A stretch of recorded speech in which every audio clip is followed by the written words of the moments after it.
జై శ్రీరామ్, జై వీర హనుమాన్. ఇది ఆఖరి భాగం, సంపూర్ణం.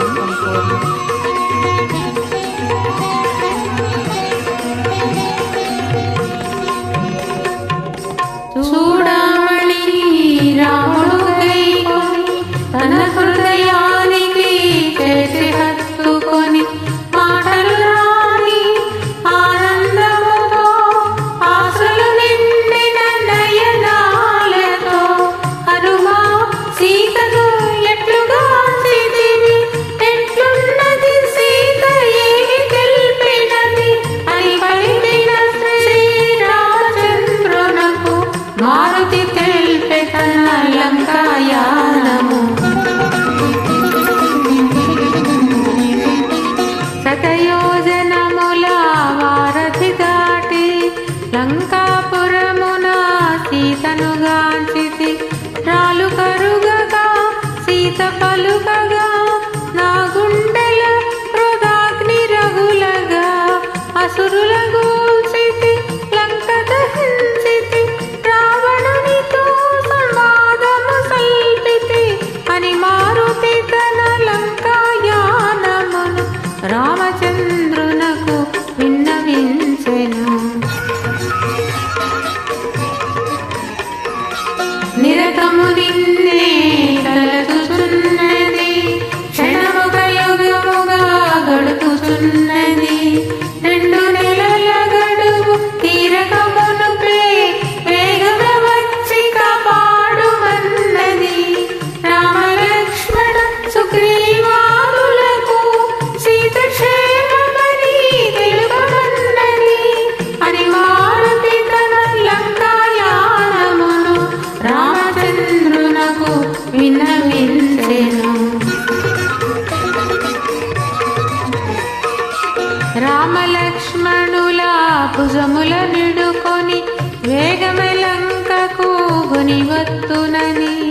రామలక్ష్మణుల అగ్నిశరములకు రావణాదులు కూలుట నిజమని ఎన్నో రీతుల సీతామాతకు ధైర్యము గొలిపినే మరలి వచ్చి తిని అని మారుతి తన లంకాయానమును రామచంద్రునకు విన్నవించెను. అందరూ కలిసి అయోధ్యకు చేరి ఆనందముగా సుఖించెదరని సీతారామ పట్టాభిషేకము కనుల పండుగగా జరిగి తీరునని ఎన్నో రీతుల సీతామాతకు ధైర్యము గొలిపినే మరలి వచ్చి తిని అని మారుతి తన లంకాయానమును రామచంద్రునకు విన్నవించెను. ఆనందముతో అశ్రులు జారగ సీతామాత నన్ను దీవించగా పదముల వ్రాలినే పయనమైతిని. పదములు రాకనే మరల వచ్చి తిని ఒప్పలేదు కాని ఎప్పుడో తల్లిని భుజముల నిడుకొని కొని రాకుందునా అని మారుతి తన లంకాయానమును రామచంద్రునకు విన్నవించెను. శ్రీ హనుమాను గురుదేవుల నాయక పలికిన సీత రామ కథ నీ పలికిద సీతారామ కథ.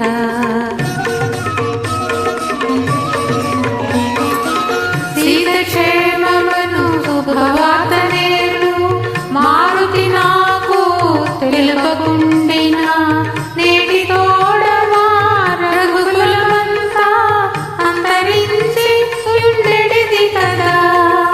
మమ్మీ తీరుగా ఉద్ధరించిన మారుడికి ఈ ఇవ్వగలనని సర్వమిదేనని కౌగిట చేర్చెను హనుమంతుని ఆజానుబాహుడు. శ్రీ హనుమాను గురుదేవులు నాయక పలికిన సీత రామ కథ నే పలికిన సీతారామ కథ.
జై శ్రీరామ్.